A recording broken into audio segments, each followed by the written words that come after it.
अलग होगा। इसको ऐसे ही खाली तुम्हें कि कॉन्सेप्ट है कैसे बनता कैसे है। तो यहाँ क्या है BC यानी कि बैटरी कनेक्टर।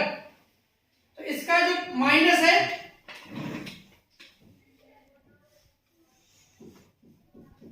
ये क्या है इसका माइनस, और एक इसकी जो है प्लस की पिन है।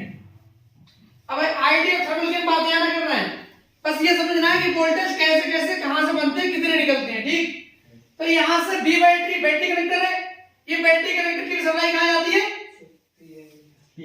PMI। बैटरी कनेक्टर कहां से कनेक्टेड होता है PMI से, और चार्जिंग कनेक्टर कहां से कनेक्टेड होता है PMI से। तो यानी कि दोनों वोल्टेज कहां आके लगे PMI से। PMI बदले में क्या बनाता है VPH। VPH की सप्लाई कितनी होती है 3.7 वोल्ट। इतना दिमाग में रखना, तो इसको फोटो खींच लेना बाद में। यहाँ क्या है कि कितनी सप्लाई बनी 5 वोल्ट। यहाँ पर बैटरी की सप्लाई होती है 4.2 से 3.7 तक। यहाँ तक कितनी सप्लाई होती है बैटरी के अंदर, वो यहाँ बदले में इतना ही वोल्टेज यहाँ मिलेगा। तो ये क्या होता है कि बदले में जैसे चार्जिंग कनेक्ट लगाया, इन्वर्टर सिस्टम देखा है, लाइट आई बैटरी चार्ज होने लगी, लाइट भी मिलने लगी, लाइट गई तुरंत बंद होता है, कोई भी चीज नहीं होती है ना, तुरंत क्या होने लगता है, फिर बैटरी के थ्रू लाइट बनने लगती है, यानी कि डीसी से एसी कन्वर्ट होने लगता है। और जब एसी ऑलरेडी ऊपर से आती है तब वो क्या करता है डीसी कन्वर्ट करने लगता है। ठीक है, यहाँ डीसी ही है, चार्जिंग करंट जो दे रहा है वो भी डीसी है। तो जब वो चार्जिंग का 5 वोल्ट करंट आता होता है, यानी कि इस वोल्टेज से ये ज्यादा है, तो जब ये ज्यादा आने लगता है तो इसको ये क्या करता है चार्ज करने लगता है बैटरी को। और जैसे ही चार्जिंग हटाया तो बैटरी से उल्टा करंट क्या होने लगता है बीपीएच। ठीक है, यहाँ तक समझ में आ गया।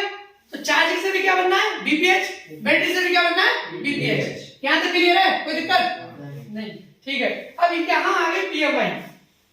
पीएमआई का काम है हर एक सेक्शन को वोल्टेज देना, हर एक सेक्शन को वोल्टेज देना। किसका काम पीएम का। पीएमआई का काम था बस पीएम को एक वोल्टेज देना जो कि बीपीएच। ये सिंगल पावर आईसी पढ़ रहे हैं हम, जिस दिन पावर आईसी पढ़ेंगे 3 4 5 इस हिसाब से, जैसे जैसे 4 आईसी होंगे उनका काम भी अलग है। यहाँ सिंगल पावर आईसी को पढ़ रहे हैं क्योंकि हमारा आज पहला पावर में थोड़ा सा देखेंगे तो हमको साइड रिपेयर करना है, तो यहाँ समझना है। यहाँ क्या होगा, यहाँ के अंदर से बग निकलेंगी, तो बग सप्लाई में मैंने कल बताया था कैसी होती है बग, बताया था। तो यहाँ से ये बग निकल रही है,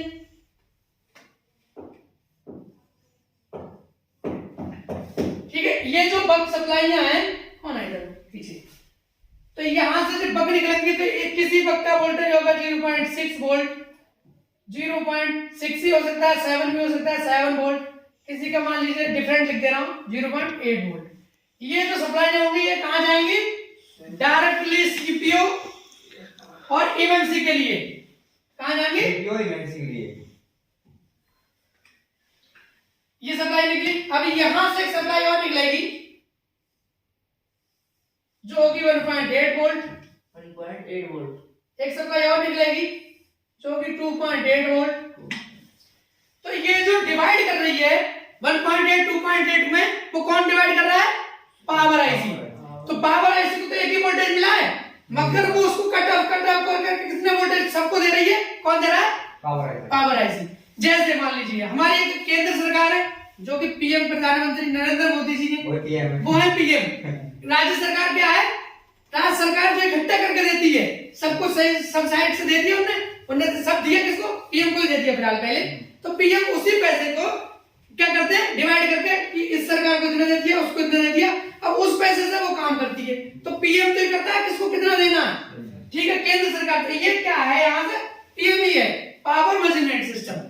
ये क्या कर रहा है यहाँ से डिवाइड कर करके कितने वोल्टेज किस एरिया को देना है वो यहाँ से डिवाइड करके दे रहा है। ठीक है, तो ये वोल्टेज डिवाइड होने के बाद हर एक सेक्शन के लिए जाएंगे, यहाँ से आपको कंट्रोल करेगा हर चीज को। ये जो सिग्नल होंगे ये सीपीयू के लिए जाएंगे, तो सीपीयू जो करता है वो कम वोल्टेज लेता है मगर एम्पियर कितने लेता है हाई, बहुत ज्यादा एम्पियर। तो इस वोल्टेज तो इतना कितना लिखा है 0.8, यानी कि 0.8 का मतलब कि 20 मिली वोल्ट कम है 1 वोल्ट होने में। ठीक है, तो यहाँ मगर इसका एम्पियर कितना होगा 5 एम्पियर। कितना होगा 5 एम्पियर। तो इसमें जानकारी कितनी है बहुत ज्यादा। ठीक है, तो इसको कौन अपने अंदर लेगा एमएमसी और सीपीयू। तो सीपीयू को एम्पियर पावर ज्यादा चाहिए काम को करने के लिए। तो यहाँ पर जैसे ही वोल्टेज डिवाइड करके कौन दे रहा है, पीएम दे रहा है, तो पीएम अलग अलग तरीके की वोल्टेज निकालता है अलग अलग हिसाब से। तो इसको हम समझेंगे कि आखिर ये फुल डेड कैसे होगा। ठीक, यहाँ तक तो कोई दिक्कत ना, किसी को समझ में आया मुझे? इसका एक फोटो भेजिए। सीधी अगर वोल्टेज कम होते हैं